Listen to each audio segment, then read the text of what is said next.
Well, hey guys, welcome back to Waters Family Homestead. All right, I'm on the back side of the chicken run. I was back here cutting all the offshoots growing up on that peach tree because it grew straight. And last year the main branch broke, remember? So that grew straight. It's grown a lot. Doesn't have any peaches on it, but that tree has really grown a bunch in 1 year. So I started looking at the fig tree. I need to prune all them little limbs on the bottom down there off. But it's doing well. It's loaded with figs right now. But I've got a question. Maybe some of y'all will help me. What is this white stuff? You see that? What is that white stuff? It's on the fig too. A little bit on that one right there. I don't see any on all that up top, but I do see one on a limb over yonder that's got it worse than all of them. But I don't know what it is. There was a little bit on the peach tree too I cut off. But if you know what that is, let me know. And what I can do, if it's a danger or what. But look at here. This is the apple tree. It's got some blooms right there. And it's got, let me turn around. It's got some more. Oh my goodness, I can't get them on the camera. But they're right. Ooh, turn the camera. They're somewhere right there. But there's some of that white stuff on that limb too. So, I don't know what that is, but there's some blooms on the apple tree, which is something I did not expect. See, there's some more of it right here. If it'll focus. I don't know what that is. But this apple tree is probably going to come down after this year because it's more than likely not going to produce anything. It never has. Neither has the oldest tree. This one's 2 or 3 years younger than that tree up at the other corner over there. None of them's ever produced an apple. So I'm probably going to cut them down even with the ground so I can mow and plant trees that might grow fruit out in my open area in the field over there. But just wondering what that stuff is. I cut all this with my pocket knife, no big deal, but I'm going to have some clippers to cut some of that. One of the shoots, that one on the right hand side right there, has got some figs growing on it. Because like I've told y'all before, most of your figs grow on the new growth of a fig tree. So you want to prune it every year because the new growth coming back is where most of your figs are going to come from. So, and it's showing true. So let me walk up a little bit.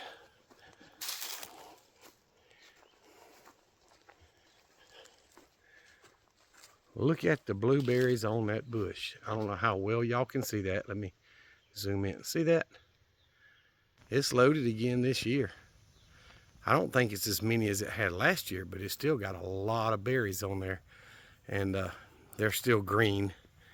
So it's going to be a while before they're ready to harvest. But other than that, everything... He's got a long crow. Other than that, everything seems to be doing pretty well. I cut all the little shoots off this peach tree stump once before. It looks like it's coming back again. So I'll end up cutting those off. But either way, all the... the white knight over there talking.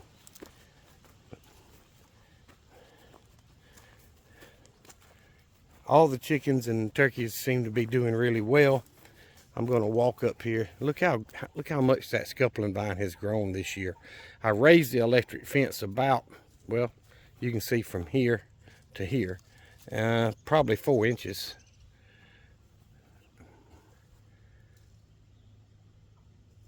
Just to get the wire further away from the scuppling vine and allow it to grow. But see, there's some of that white stuff on here too. I don't know what that is. But look, it's got baby scupplings or muscadines on quite a few places. So it's going to have some on it this year, which is a good thing. I broke that vine off at the ground so it'd quit growing up through the fence. I need to do this one too. But we got a pretty good rain shower in town this morning. when I went to work, but it just barely sprinkled here when I left, and I was hoping I got some rain. Not a drop in my rain gauge, nothing. So that bush that she is pecking at is actually a nectarine tree. Seems to be budding out, you know, with leaves and all this year pretty good, but I haven't seen any blooms on it, so I don't know if I'll get anything or not. And this peach tree here, I told y'all before, no one ever said anything to me, but I want to know what I can do about those bugs that drill into the peaches and destroy them, because that little white clear liquid coming out of them, it just makes it where you can't eat them. And it's growing some, but I doubt I get anything harvested off of it this year because of the bugs. And I don't want to just spray anything in there, especially with it being inside the chicken run. But this blueberry bush, they jump up and attack it pretty good. It's finally growing up, which is a good thing, but it doesn't have any blueberries on it this year. But if it'll grow taller like the other one did, it'll eventually produce. So, all right. As y'all see, Turkey, his feathers hadn't started coming back yet, but he still struts anyway. So I went in here. I'm gonna zoom in right here. I went into the first pen there where the black sex link is sitting on, was 13 eggs. I have not picked her up and counted in a while, but it is time for me to candle those eggs. So I put 2 pieces of OSB, the rough side up.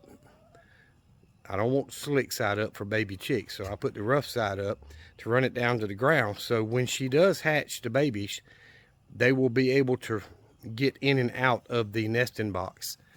And she'll probably hunker down on the ground with them. So I'll more than likely throw a pretty good pile of straw in there to let her make her a nest for the babies on the straw once she hatches whatever's going to hatch. But I'm trying to get ready for that. Sorry, I was trying to wipe something off the camera and it decided to zoom in.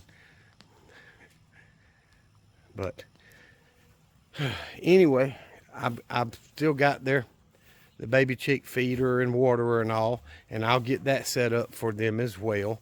It won't be but a week or two and they'll be big enough to drink out of the big waterer. But the female turkey has decided to stay. Now, I do have that brand new hose is leaking, not on the threaded part of the female, but where the hose attaches to it. And it's brand new. So I did order another hose off Amazon. It's not the same one. It'll be a few days before it gets here. But when it gets here, I'm going to change it because it's leaking enough to where it's keeping a pretty good mud hole right there in the corner, which is getting all the chickens and turkeys' feet muddy, making my eggs a little dirtier than they need to be. But when I went in to put those boars down, the little barnyard mix hen that's so friendly followed me in there. So I let her stay in with Sue, let him have a little company till bedtime. Then I'll bring her back out because I don't want her laying in there when that other hen gets up to eat. But anyway, just wanted to show y'all that. Let me walk out here and we'll see what the garden looks like. Okay, so I walked over here actually first before I went out to the chicken pens. These Kentucky blue green beans are just running vines. It was wrapped up around that metal post there. So I wrapped it back around the tomato cages, around the tomato cages, trying to keep it on itself instead of causing issues. But garden's looking pretty good. I need to water today, especially since that rain didn't hit us this morning. But I do have some squash. That one's about 3.5, 4 inches, and then another little one beside it about 2.5, 3 inches. There's a 5-inch zucchini, another one growing back there. There's several more over here. There's another little squash, if the camera will focus. So I've got some squash coming along. Even this little plant back here's got one on it. And looks like I'm gonna have some squash and zucchini pretty soon. So they're doing really well. Nothing has popped up in these pots yet. we'll just see. Those were apple seeds. We'll see what happens. So I have picked a couple of radishes. Somehow I planted one over there, but I've picked one from here, and I picked the one that was growing by the tomato plant over there. They were just right, perfect size for eating. These I don't think are quite ready, but they're not far from it. So I'll pick those probably this weekend. The watermelon plants were running out about 1.5 foot outside of the bed. So I just took them and laid them back inside the bed to make them grow thicker in here instead of running out. See how that one's sticking out? It'll end up getting put back in. Potato plants seem to be doing pretty well. I don't know. I've never grown them, never been able to. But I do have some blooms on some of the tomatoes. So hopefully I'll get some decent tomatoes out of these. The rose bush is finally putting on another rose up there. And that's typically the way it does. It blooms a lot of roses, and then they die off, and then 1 or 2 blooms, and then it'll fill back up. So we'll see if that continues to be the way it was. But the little rose is pretty. It's the only one, though. Now, people tell me if I deadhead it, if I cut all these dead heads off, it'd grow a lot faster back. But I prefer to let it grow natural the way it wants to. And less maintenance, the better for me. But these tomato plants are starting to get some size to them, and I made sure they were up on the wire if they would reach. The corn is, I know the raised bed's almost 1 foot tall, but the corn is almost 5 foot tall. So it's doing really well. So I'm pleased with it. The cabbage is getting pretty big there, and that one's finally growing a little bit. So I'm gonna get the water hose out and water everything really well. They're talking about thunderstorms again, but as usual, when it rains around me, I don't get any. It's got to be a really big storm in order for me to get a lot of rain here. So I need to get this garden watered. I did not water yesterday. I water every other day. So it definitely needs it. I could see a little bit of withering on my plants, especially tomato plants, but that's because I don't water every day. But I got one more thing I want to show y'all. So I've had a gas dryer given to me 6 or 8 months ago, and I brought it home and put it in my building. And I brought some copper home from my old job and shaped it to run it, and decided since I had to have a T over here, and I had to, run it down and run it inside and put a cutoff valve, and then a flexible line from that to the dryer, and not being able to, I've never hooked a dryer up before, not a gas dryer. So I decided I was going to just go ahead and have my local propane company that I buy my propane from, Driver's Propane, to come and do that for me. And they did. They used the gas line I had over on this corner, but they reduced it from the 5/8 down to 3/8 to run in the house. And I had to buy some straps, and I'm going to attach it to the bottom edge of the house there. And see where my siding's broke right there? It's broken several places around the house. That's because it's actually hanging below the wall, covering the concrete slab. And I hit it with the mower or whatever and break it. Or my son did, or something, it happens. But it's not hurting the structural integrity of the house because it's not the actual wall. It's below that where the concrete slab is.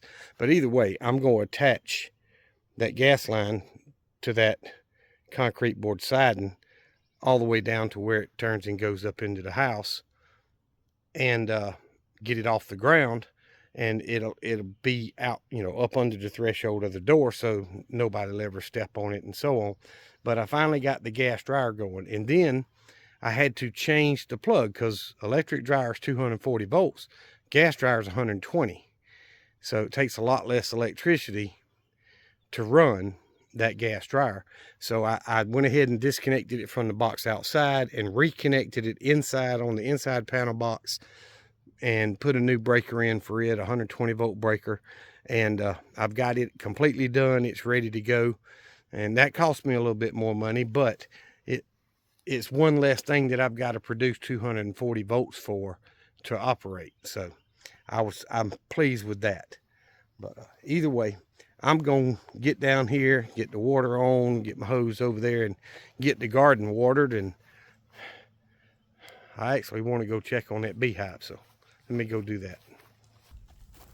All right, I'm not a big fan of bees, period. I don't like wasps at all. But honeybees don't bother me too bad, as long as I know that's what they are and I'm not aggravating them to get stung. But the hive is a lot more active right now than it was a week or so ago. Let's see if I can zoom in on it. I don't know how well y'all can see that, but I can see up into the crack of the hive, and man, it's full of bees in there. But it's getting later in the evening and they start coming home. But like I told y'all before, he did say that half the hive left. You know, typically when a honeybee swarms and leaves, the queen leaves with half the workers, and the other half the workers stay, raise a new queen, and rebuild the colony. And that appears to be what they're doing, because when he got here, it was earlier in the afternoon and there was very few bees in the box, but there were 6 queen cells. And he left and came back a couple hours later, and most of the bees had returned, and there was a lot more bees in it than what he saw earlier in the day, because they were out foraging, which is what they do, you know, collecting pollen and nectar and all that.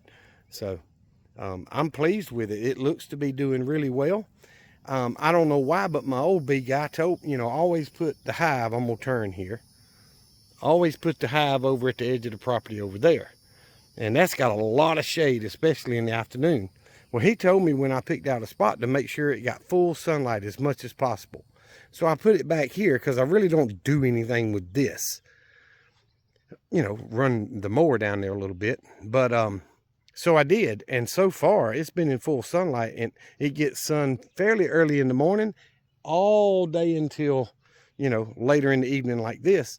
And it seems to be working right. It's doing really good. But he did put a smaller box in there, but he also put you know, the wood sleeves that are in there, they build their honeycomb on and store their honey for food, and their brood for growing more babies and all.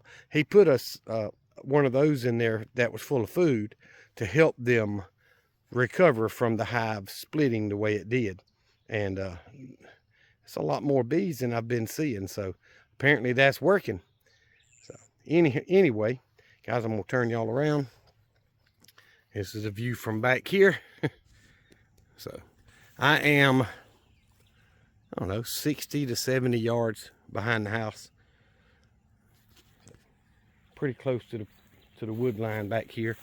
But anyway, I do appreciate you guys very, very much. I've got quite a few new subscribers, and that means the world to me. Thank y'all very much. I appreciate it. I hope you enjoy the content and on the prepping stuff, and hope you learn that. But guys, raising honeybees to help get my plants pollinated, which helps me raise more food, raising chickens for eggs and for food, and raising turkeys for food, and you know, all that is prepping and being able to have a sustainable, healthy food source. And I'm pleased with it, and that's what the fruit orchard was supposed to be.